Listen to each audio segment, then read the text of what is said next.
Halo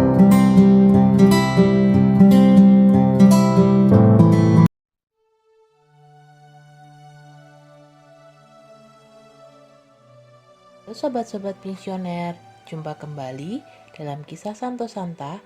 Pada saat ini kita akan simak tentang Santa Teresa dari Kalkuta.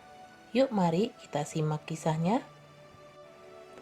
Agnes Kokza Bojaksiu lahir pada tanggal 26 Agustus 1910 di Skopje, Albania, Kerajaan Ottoman. Dia adalah anak bungsu dari sebuah keluarga di Sokjeder, Albania. Lahir dari pasangan Nicole dan Drana Bojaksiu. Sejak kecil, Agnes sudah terpesona oleh cerita-cerita dari kehidupan misionaris dan pelayanan mereka di Benggala, India. Pada usia 12 tahun, ia sudah merasa yakin akan pilihan hidupnya dan memutuskan untuk menjadi seorang biarawati. Bulan September 1928, Agnes masuk biara Suster-Suster Loreto di Irlandia.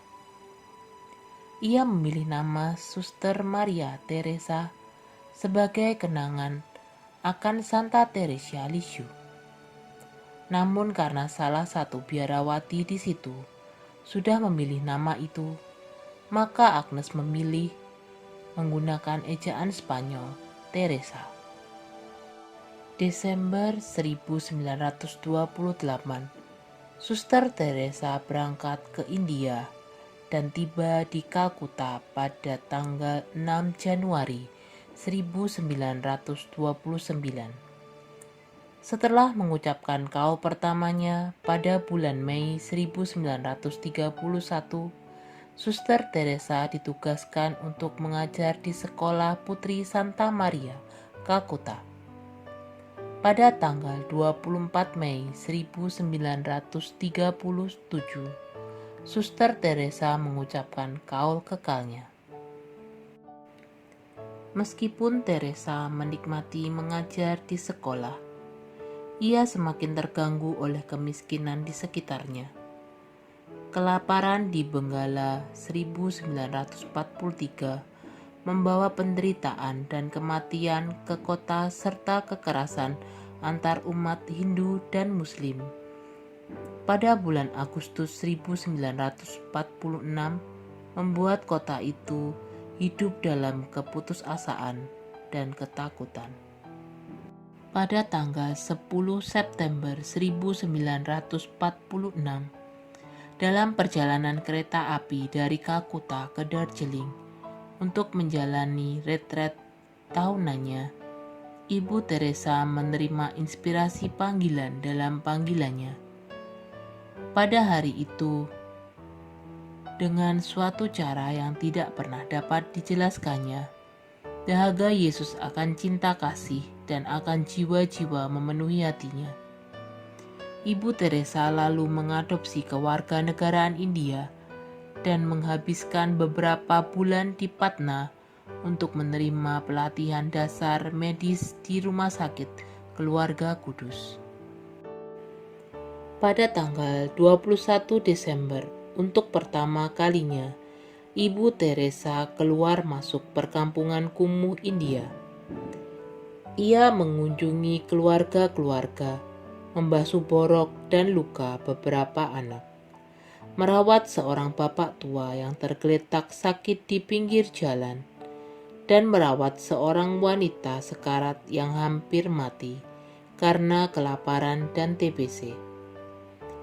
Setiap hari Ibu Teresa memulai hari barunya dengan persatuan dengan Yesus dalam Ekaristi, lalu kemudian pergi dengan rosario di tangan untuk mencari dan melayani Yesus dalam mereka yang terbuang, yang teracuhkan, yang tak dikasihi.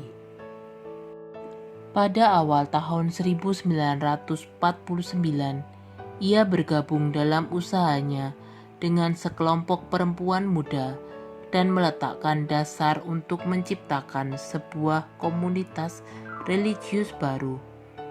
untuk membantu orang-orang yang termiskin di antara kaum miskin. Teresa menulis dalam buku hariannya bahwa tahun pertamanya penuh dengan kesulitan. Ia tidak memiliki penghasilan dan harus memohon makanan dan persediaan. Teresa mengalami keraguan, kesepian, dan godaan untuk kembali dalam kenyamanan kehidupan biara.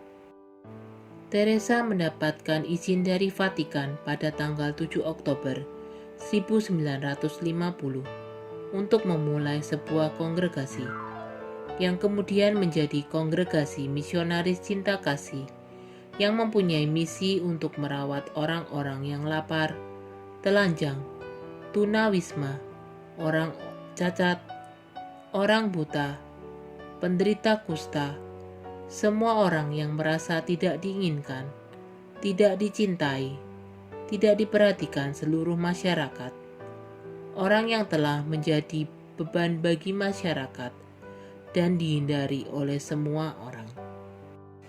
Pada tahun 1952, Ibu Teresa membuka Home for the Dying pertama di atas lahan yang disediakan oleh pemerintah kota Kalkuta.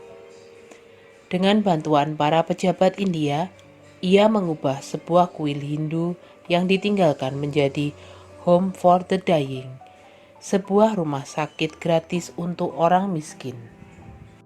Mereka yang dibawa ke rumah tersebut menerima perhatian medis dan diberikan kesempatan untuk meninggal dalam kemuliaan, menurut ritual keyakinan mereka masing-masing.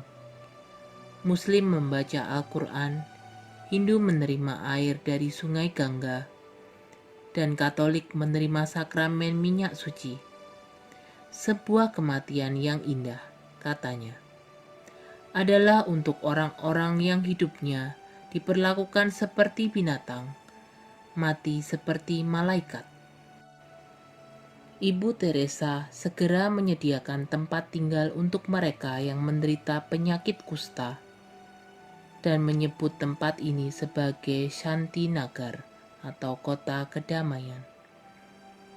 Para misionaris cinta kasih juga mendirikan beberapa klinik kusta yang terjangkau di seluruh Kalkuta, menyediakan obat-obat, perban, dan makanan. Ibu Teresa merasa perlu untuk membuat rumah bagi anak-anak yang hilang. Pada tahun 1955, ia membuka Nirmala Sisu Bhavan sebagai rumah perlindungan bagi para yatim piatu dan remaja tunawisma. Ibu Teresa menderita serangan jantung ketika di Roma pada tahun 1983 saat mengunjungi Paus Yohanes Paulus II setelah serangan kedua pada tahun 1989. Ia terpaksa harus memakai alat pacu jantung buatan. Pada tahun 1991, setelah perjuangan melawan pneumonia, saat ia berada di Meksiko, ia menderita masalah jantung lebih lanjut. Pada tanggal 5 September 1997, jam 9.30 malam, hidup Ibu Teresa di dunia ini berakhir. Jenazahnya dipindahkan dari rumah induk di gereja Santo Thomas, gereja dekat Biara Loreto, di mana ia menjejakkan kaki pertama kali di India hampir 69 tahun yang lalu. Ibu Teresa mewariskan teladan iman Kristiani yang kokoh, harapan yang tak kunjung padam, dan cinta kasih yang luar biasa. Jawabannya atas panggilan Yesus, "Mari jadilah cahaya bagiku," menjadikannya sebagai seorang misionaris cinta kasih, seorang ibu bagi kaum miskin, dan sebagai simbol cinta kasih Kristiani di dunia ini.